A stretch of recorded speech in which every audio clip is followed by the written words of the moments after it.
Assalamualaikum warahmatullahi wabarakatuh. Perkenalkan, nama saya Nurfadila Arif dari kelas akuntansi A dengan NIM 153. Nah, hari ini saya akan membahas tentang bentuk-bentuk kepemilikan bisnis. Materi ini penting karena setiap bisnis pasti punya bentuk kepemilikan yang berbeda, dan itu akan mempengaruhi cara mengelola usaha, modal, serta tanggung jawab pemiliknya. Nah, bisnis pada dasarnya adalah kegiatan menjual barang atau jasa untuk mendapatkan keuntungan. Namun, setiap bisnis punya bentuk kepemilikan yang berbeda. Ada yang dimiliki sendiri, ada juga yang dimiliki bersama. Bentuk kepemilikan ini akan berpengaruh terhadap besar kecilnya modal, tanggung jawab pemilik, dan cara bisnis dikelola.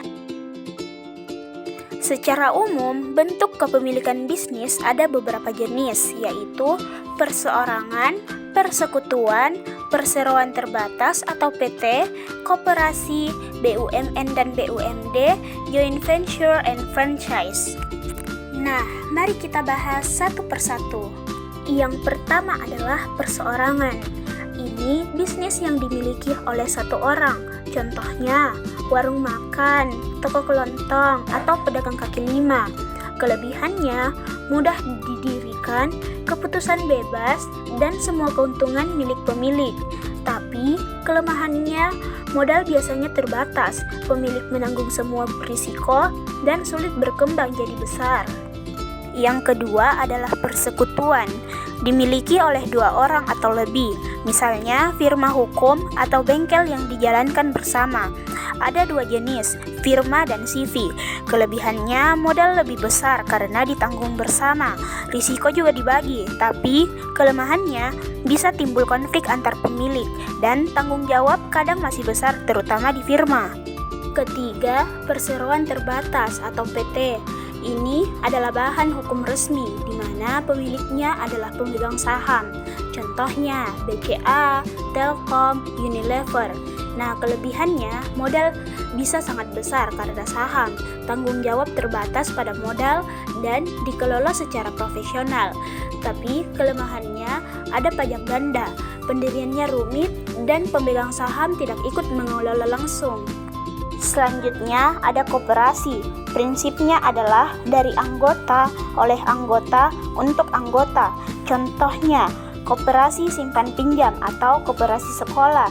Kelebihannya bersifat demokratis, tujuannya untuk kesejahteraan anggota dan modalnya dari anggota sendiri. Tapi kelemahannya modal terbatas dan pengelolaannya kadang kurang profesional. Berikutnya adalah BUMN dan BUMD. BUMN itu badan usaha milik negara, contohnya Pertamina dan PLN. Sedangkan BUMD itu adalah badan usaha milik daerah, contohnya PDAM. Nah, kelebihannya bisa menguasai sektor vital dan melayani kebutuhan masyarakat luas. Sedangkan kelemahannya kadang birokratis dan tidak seefisien perusahaan swasta. Selain itu, ada juga bentuk joint venture and franchise. Nah, joint venture adalah kerjasama antara perusahaan lokal dengan asing. Contohnya, Indofood bekerja sama dengan Nestle. Nah, franchise adalah membeli hak usaha dari perusahaan lain, misalnya KFC atau Indomaret. Nah, kelebihannya lebih cepat berkembang dan brand sudah dikenal. Nah, kalau kelemahannya, ketergantungan pada pihak lain dan biaya awalnya cukup besar. Dari semua bentuk tadi, kita bisa simpulkan bahwa setiap jenis kepemilikan bisnis punya kelebihan dan kekurangan masing-masing.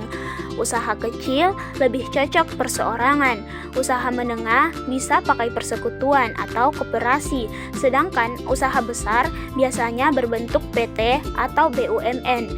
Jadi, pemilihan bentuk kepemilikan harus mempertimbangkan modal, risiko, tujuan, dan legalitasnya. Dengan begitu, bisnis bisa berjalan lebih efektif, terarah, dan berkelanjutan. Demikianlah presentasi dari saya. Semoga apa yang saya jelaskan bermanfaat dan menambah wawasan kita semua.